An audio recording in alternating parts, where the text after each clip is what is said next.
ব্যবসা বাণিজ্যের বিশ্লেষণ নিয়ে ডিবিসি নিউজের নিয়মিত আয়োজন ইসলামী ব্যাংক টালি খাতায় স্বাগত জানাচ্ছি। আপনাদের সাথে আছি আমি রিফাত তাসনোভা।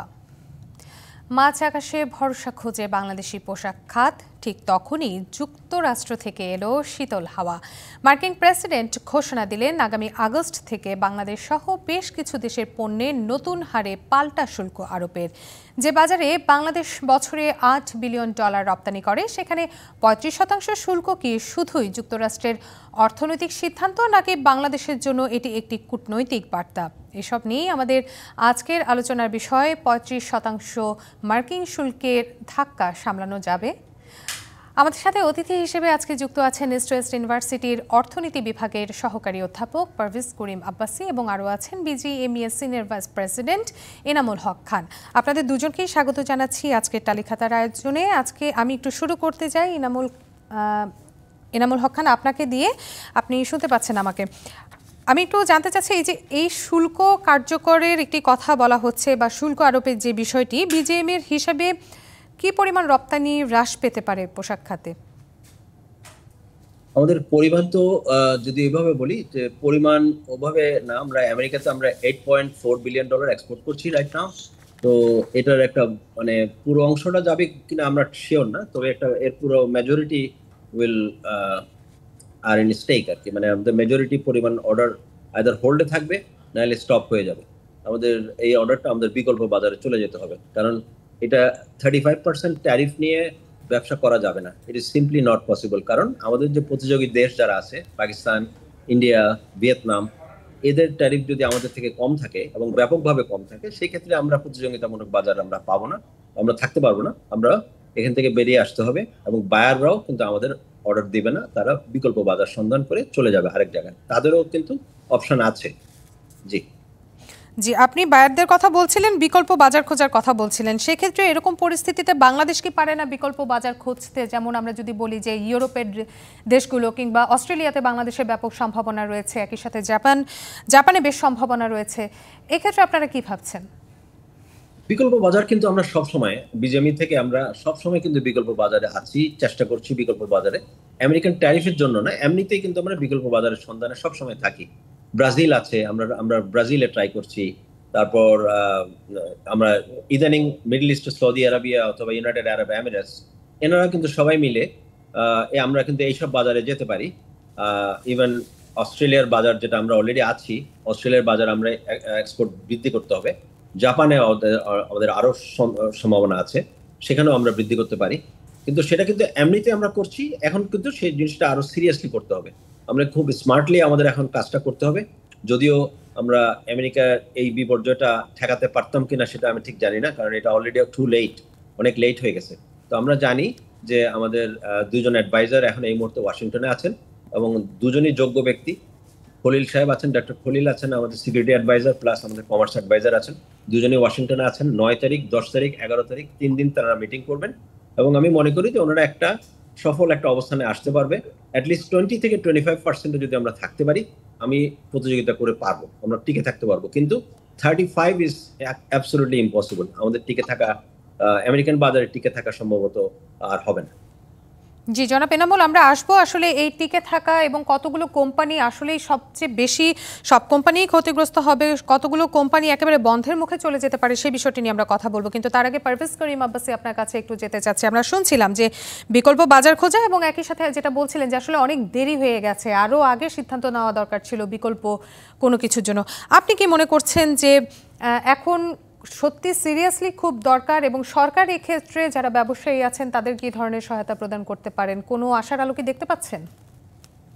দেখুন, অনেক সময় আমরা অনেক কিছু বলি, গায়ের জোরে কথা বলি, এবং এটা হচ্ছে যে অনেক সময় বৈশ্বিক পরিস্থিতি যেটা আছে, ডোনাল্ড ট্রাম্প হচ্ছে মাল্টিল্যাটারাল ট্রেডিং সিস্টেমে উনি তোয়াক্কা করেন এবং যে সিস্টেমটা যুক্তরাষ্ট্রই এখানে ব্যবস্থাপনা করেছে, উনি এখন ট্রানজাকশনাল ডিপ্লোমেসির নামে মাইট ইজ রাইটের ভাবে করতে পারছেন। কেন করতে পারছেন? কারণ যুক্তরাষ্ট্র হচ্ছে পৃথিবীর সর্ববৃহৎ অর্থনীতি, সবচেয়ে বড় আমদানিকারী এবং সবচেয়ে বড় রপ্তানিকারী। এখন আমরা আমাদের কাজের কথা যেটা বলি, বাংলাদেশের ক্ষেত্রে যুক্তরাষ্ট্র হচ্ছে আমাদের সর্ববৃহৎ রপ্তানি বাজার। 18.8% হচ্ছে আমাদের রপ্তানি যুক্তরাষ্ট্রের বাজারে হয়। হ্যাঁ, সত্যি কথা, ট্রাম্পের যে এখানে যে ট্যারিফের যেখান থেকে যে চিঠিগুলো আসলো, প্রথম যে 14টা দেশের মধ্যে যে বাংলাদেশও ইনক্লুডেড হলো, এখন আমাদের সাথে যুক্তরাষ্ট্রের হচ্ছে বাণিজ্য ঘাটতি বা যে ট্রেড ডেফিসিট যেটা হচ্ছে, এটা হচ্ছে মাত্র $6.2 বিলিয়ন। কিন্তু ওরা আমাদেরকে হচ্ছে যে প্রথমে যে ট্যারিফটা বলেছিল, রেসিপ্রোকাল ট্যারিফ 37% থেকে মাত্র 35% নামছে, মাত্র 2%।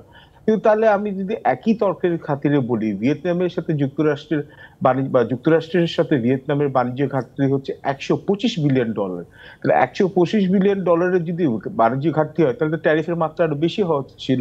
কিন্তু ভিয়েতনামের কিন্তু হচ্ছে 20%, কিন্তু 25% কমে এখন কিন্তু এটা 20% নেমে আসছে। তার মানে হচ্ছে যে এক হচ্ছে যে এখানে শুধু অর্থনৈতিক কারণ না, একটা ভূ রাজনৈতিক কারণও থাকতে পারে, এবং হচ্ছে তার সাথে সাথে হচ্ছে যে আমেরিকার জিও স্ট্র্যাটেজিক যে ইমপ্লিকেশনস গুলো আছে বা ইনিশিয়েটিভ আছে চায়নাকে কন্টেইন করার জন্য, তার মধ্যে আছে। এখন আমি আপনাকে বলি যে আমি যদি বাজার যদি ওখান থেকে সরিয়ে যেতে চাই, শুধু এটা কিন্তু 35% না।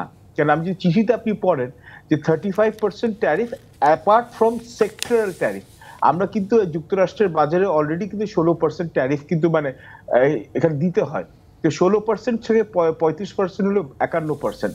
প্রত্যক্ষভাবে আমাদের বাংলাদেশি ব্যবসায়ীদের যদি নাও দিতে হয়, শেষে কিন্তু যখন আমেরিকার যখন হচ্ছে আপনার কাস্টমার কিনবে, তো অবভিয়াসলি যখন আমাদের লো ভ্যালু এডিশন বা মিডিয়াম ভ্যালু এডিশন প্রোডাক্টগুলোর দাম বেড়ে যাবে, তাহলে আমরা নিশ্চয়ই চাপের মুখে পড়বো, এবং ভিয়েতনাম, ভারত এইসব দেশগুলোতে একটা সুবিধা পাবে। কিন্তু এখানে একটা প্রশ্ন আছে, আমি আশা করি আপনি আমার জাস্ট একটা সময়টা যদি শুনেন। আমাদের যে এখানে যে 3 মাসের যে স্টপ অর্ডারটা ছিল, সেই সময় কিন্তু আমরা কিন্তু ভেবেছিলাম যে আমরা এটা হয়তো বা 15 থেকে 20% কমাতে পারবো। এবং যদিও বা যুক্তরাষ্ট্র থেকে আমাদের সরকারের উপদেষ্টাতে বলা হচ্ছে এটা কিন্তু ফাইনাল না, সাবজেক্ট টু নেগোসিয়েশন। কিন্তু আমার কাছে মনে হয়েছে, এবং এটা বেশ অনেক জায়গায় মিডিয়াতে আসছে, যে যখন প্রতিনিধি দলের মধ্যে যারা গেল, এখান থেকে কেন ব্যবসায়ীদের মধ্যে কোনো প্রতিনিধিত্ব করা হয় নাই, এবং হচ্ছে বিজিএমএ বা বিকেএমএ এদের কাছ থেকে কেন করা হয় না। আমি কিন্তু ব্যবসায়ী প্রতিনিধিত্ব করি না, কিন্তু এখানে হচ্ছে যেহেতু হচ্ছে রেডিমেড গার্মেন্টস, আপনি নিশ্চয়ই জানেন এটা বেসরকারি উদ্যোক্তাদের দ্বারাই আছে, তাদের এখানে হচ্ছে তাদের এক্সপার্টিস নেওয়া উচিত ছিল।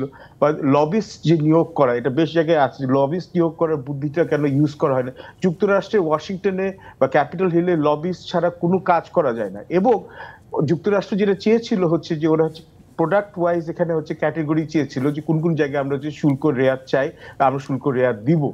তো এইসব যে জিনিসপত্রগুলো আছে, এবং সাথে সাথে যুক্তরাষ্ট্রের যখন অনেক বড় অ্যালার্জি আছে চীনের প্রতি, সেই সময় যখন হচ্ছে চায়না, পাকিস্তান, বাংলাদেশ ট্রাইল্যাটারাল ডায়ালগ আমরা যে ইনিশিয়েট করতে চাইলাম, তারপর আমরা এখানে ব্যাক আউট করলাম, এটা আমরা বলবো যে অন্তর্বর্তীকালীন সরকার, কারণ এটাও কিন্তু হয়তো it has given a wrong message.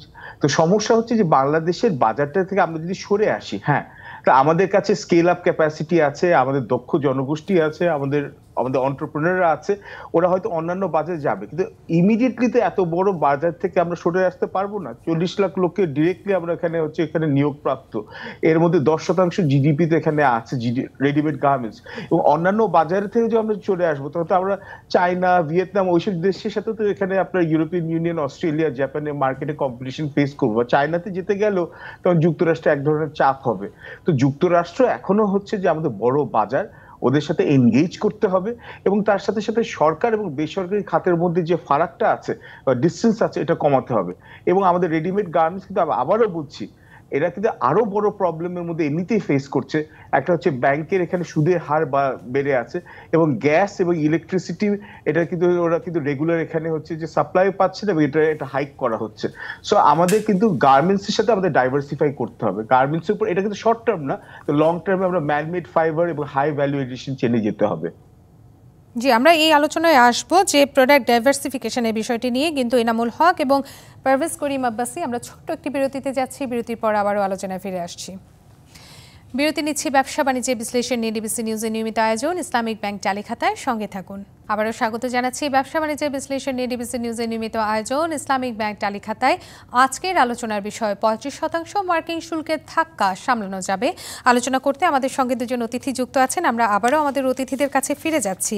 এ পর্যায়ে আমি একটু এনামুল হক আপনার কাছে একটু যেতে চাচ্ছি। আপনি যেমনটি বলছিলেন যে আরএমজি খাতে যে কোম্পানিগুলো হয়েছে তারা ক্ষতিগ্রস্ত হবে, আসলে এখানে কয়টি কোম্পানি একেবারে বন্ধ হয়ে যাওয়ার কোনো সম্ভাবনা কি আপনারা দেখছেন? কোম্পানি তো বন্ধ হবে না, আসলে কোম্পানি যে কি করবে, কোম্পানি যখন ব্যবসা ক্ষতি হবে, লস হবে, তখন তারা বিকল্প বাজারে চলে যাবে। যেমন আমি কি করব, আমার যেটা 20% এক্সপোজার আছে আমার আমেরিকান মার্কেটে, তো আমি এই 20% কিন্তু আমি ঘুরে, আমি যদি আমেরিকার সুবিধা করতে না পারি, আমি কিন্তু বন্ধ না করে আমি তখন আমার প্রোডাকশন ক্যাপাসিটিটা ইউরোপে দিয়ে দেবো। আমি তখন অস্ট্রেলিয়া, জাপানে চলে যাব, ব্রাজিলে চলে যাব, অন্য অন্য জায়গায় আমি আমার ক্যাপাসিটিটা অফার করবো। সো বন্ধ হওয়ার যে ব্যাপারটা সেটা হয়তো বন্ধ হবে না, কিন্তু যখন আমি ইউরোপে যাব তখন ইউরোপে অলরেডি যারা আছে তাদের উপরে একটা এডিশনাল চাপ পড়বে। আমরা যাব, আমরা কিন্তু কম কম পয়সায়, আমি পয়সা কম দিয়ে আমি অর্ডারটা নেওয়ার চেষ্টা করব, তখন কিন্তু এক্সিস্টিং ব্যবসার উপরে একটা প্রেশার আসবে। জি, আপনি বলতে চাচ্ছেন যে ব্যবসার উপরে একটি প্রভাব পড়বে, হয়তো বাজার পরিবর্তন হবে এবং কম মূল্যে একটি দেশকে হয়তো ধরা হবে। সেক্ষেত্রে আমরা যেমনটি বলছিলাম যে হয়তো বিকল্প বাজারে একটি সম্ভাবনা থাকতে পারে। পারভেজ করিম আব্বাসী, আপনি তো শুনছিলেন, আমরা যতটুকু জানতে পারলাম যে দেশীয় বাজারের উপরে, অর্থাৎ পোশাক খাতকেই যদি আমরা ধরি, যে দেশীয় বাজারের উপরে একটি নেতিবাচক প্রভাব কিন্তু পড়ছে। কিন্তু এই যে এত সব দেশের উপরে এই যে শুল্ক অর্থনীতিতে চাপে পড়বে এই দেশগুলোতে, কিন্তু এর প্রভাব থেকে কি যুক্তরাষ্ট্র নিজে মুক্ত হতে পারবে বলে আপনি মনে করেন? যুক্তরাষ্ট্র হতে পারবে, কেন? খুব সোজা কথাবার্তা যে ওরা হচ্ছে the world's largest exporter, world's largest importer.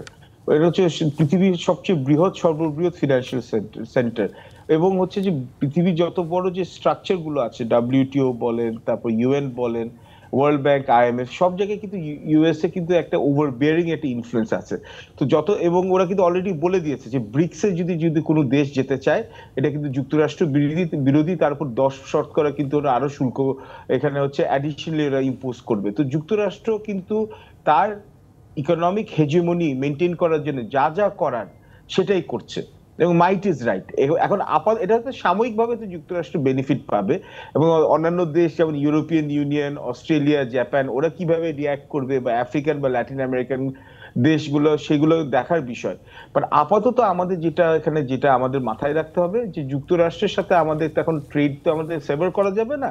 এখন আমরা কিভাবে ওদের সাথে নেগোশিয়েট করে এখানে হচ্ছে যে আমরা হচ্ছে এই শুল্কের হারটা কমাতে পারি, এবং যুক্তরাষ্ট্রের রিটেইলার এবং ফ্যাব্রিক সাপ্লায়ার, ইয়ার্ন সাপ্লায়ার, এদের সাথে একটা কস্ট শেয়ারিং এগ্রিমেন্টে যেতে পারি। কারণ আমরা IMF এর লোনে এগ্রিমেন্টের আন্ডারে আছি।